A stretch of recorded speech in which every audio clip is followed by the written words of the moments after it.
Hello friends, જય માતાજી, જય શ્રી કૃષ્ણ। તો હું આજે તમારી સાથે એક હેલ્ધી નાસ્તો લઈને આવી છું। એ નાસ્તો જે લઈને આવી છું એ નાસ્તો તમે ખાશો ને તો તમારું શરીરમાં હષ્ટપુષ્ટ અને તાકાતથી ભરપૂર એવો નાસ્તો લઈને આવી છું। ફક્ત અડધા વાટકાથી પૌવા લઈને અને પૌવાને આપણે સારી રીતે ધોઈ દેવાના છે। અને પૌવા સારી રીતે ધોવાઈ જાય ને પછી આગળ હું તમને જે બતાવું, આજે આપણે એકદમ ખૂબ એવો સરસ નાસ્તો બનાવવાના છે। એ નાસ્તો તમે જો વારંવાર બનાવશો અને જો તમને મારી રેસિપી ગમી જાય તો લાઈક અને શેર કરી દેજો। ચેનલ પર જો નવા આવ્યા હો તો સબસ્ક્રાઈબ કરવાનું ભૂલતા નહીં। તો પૌવા પણ આપણે સારી રીતે ધોઈ લીધા છે અને 2-3 પાણી એને ધોઈ લઈશું તો સરસ પૌવા આપણા ધોવાઈ ગયા છે। હવે આને આપણે બાજુ પર મૂકી અને એને થોડીવાર માટે પલાળવા દઈશું। ત્યાં સુધી આપણે જે શાક ઉમેરવાના છે એ શાક હું તમને બતાવું છું। આ શાક મેં સારી રીતે એવા ધોઈ લીધા છે અને શાક તમારા મનગમતા તમે ઉમેરી શકો છો। જો તમને ભાવતા હોય એ શાક તમે તો અહીંયા આપણે ધાણા, ગાજર, કેપ્સિકમ, ડુંગળી, લસણ આવા બધું લીધેલું છે અને તમારે જો મનપસંદ તમારે લેવા હોય તો તમે આમાંથી કોઈ પણ તમે એક સ્કીપ કરી શકો છો। ત્યારબાદ હવે આપણે આને કટિંગ કરી લીધા છે અને ત્યારબાદ હું તમને હવે મેઇન ઇન્ગ્રેડિયન્ટ બતાવું છું। એટલે કે મેં અહીંયા મગ લીધા છે। મગને રાતે પલાળી દીધા છે એટલે મગ પણ સારી રીતે પલળી ગયા છે। હવે આ મગને આપણે શું છે કે મિક્સર જારમાં લઈ લેવાના છે અને મગ અને હવે જે પૌવા પણ આપણે પલળી ગયા છે એને પણ આપણે મિક્સર જારની અંદર લઈ લેવાના છે।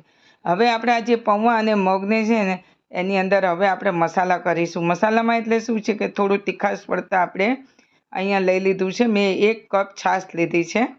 છાશને પણ તમારે પાસે દહીં હોય તો તમે દહીં લઈ શકો છો। ત્યારબાદ આપણે તીખાશ માટે અહીંયા 2 લીલા મરચાં લીધા છે અને 8-10 લસણની કળી લીધી છે। ત્યારબાદ હવે આપણે આને સાથે જ પીસી લેવાનું છે અને પીસાઈ ગયું છે। હવે જોઈ શકો છો આ રીતે એકદમ સ્મૂથ એવું પીસી લેવાનું છે અને પછી જે આપણે મગનું આપણે બેટર છે ને એ એક વાસણની અંદર લઈ લેવાનું છે। તો આજે આપણે મગ અને પૌવામાંથી એકદમ હેલ્ધી આપણે રેસિપી તૈયાર કરવાની છે।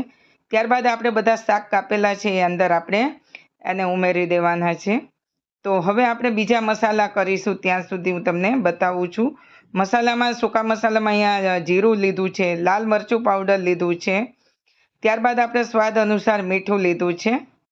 તો હવે પછી આપણે શું છે થોડી હિંગ લીધી છે, થોડા ધાણા લીધા છે અને હવે પછી આપણે એને સારી રીતે મિક્સ કરી દઈશું હલકા હાથે।